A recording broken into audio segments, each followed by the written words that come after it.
Now to the capital of South Ossetia, where at least 1,700 emergency ministry workers are helping civilians to recover from the bombardment. Many of the buildings in Tskhinvali have been destroyed and people are retrieving dead bodies from the rubble. Doctors from Russia are working around the clock in mobile hospitals, caring for hundreds of injured. For more, I'm joined live by Oksana Boyka, who is in Tskhinvali.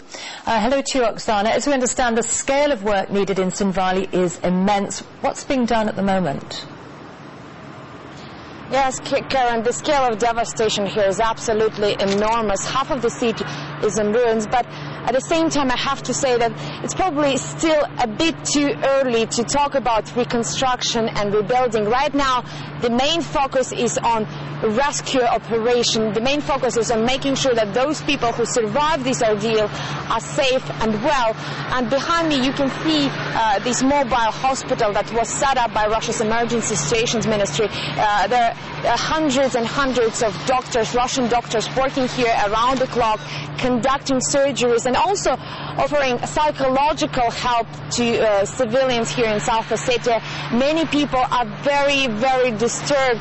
They have been very much traumatized by what has happened to them. I personally met a couple of people who lost their ability to speak after what they've been through. Some of them witnessed their loved ones being killed. Some of them seen their houses being destroyed by bombs. So people had to go through very, very difficult ordeal.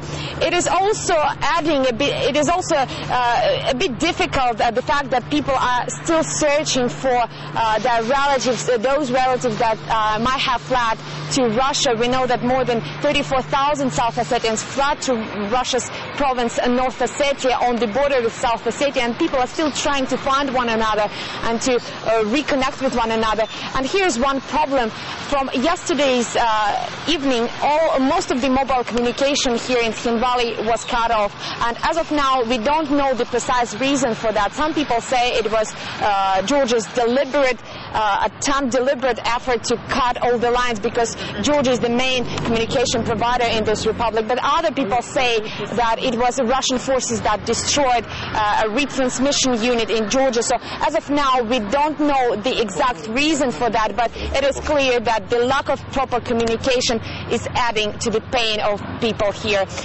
One more point I would like to mention is that the burials around the city are still continuing, and we just discovered one very serious problem. There are not enough coffins in the city, and many people don't have any means of transportation to bring their relatives, the bodies of their relatives, to cemeteries.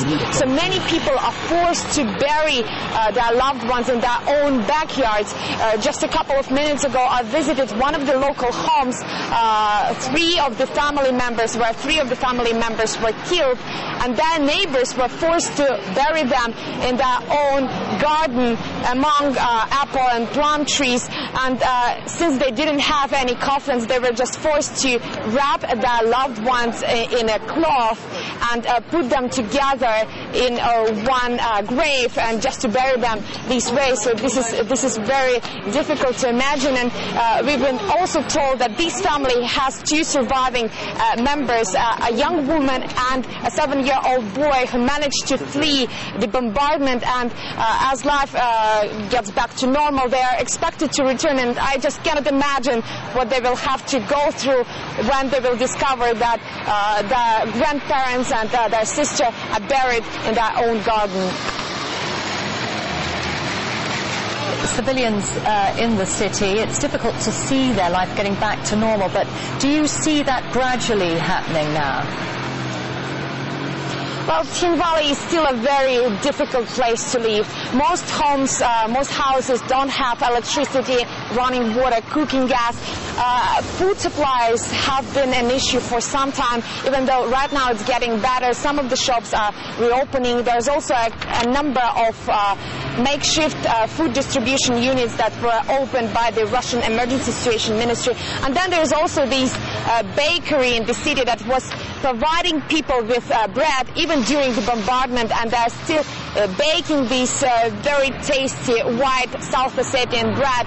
and distributing it for free. And every morning you can see people lining up in front of this bakery to take their share.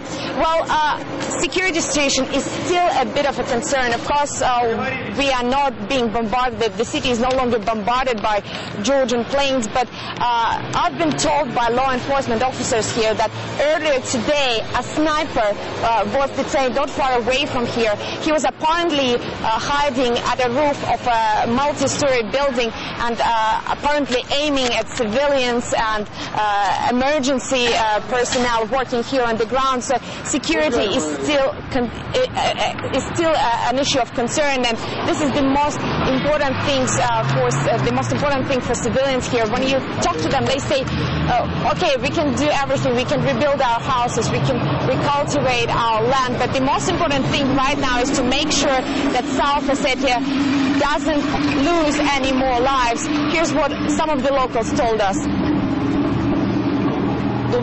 My house burned to ashes. I'm living in a cell at my neighbor's house.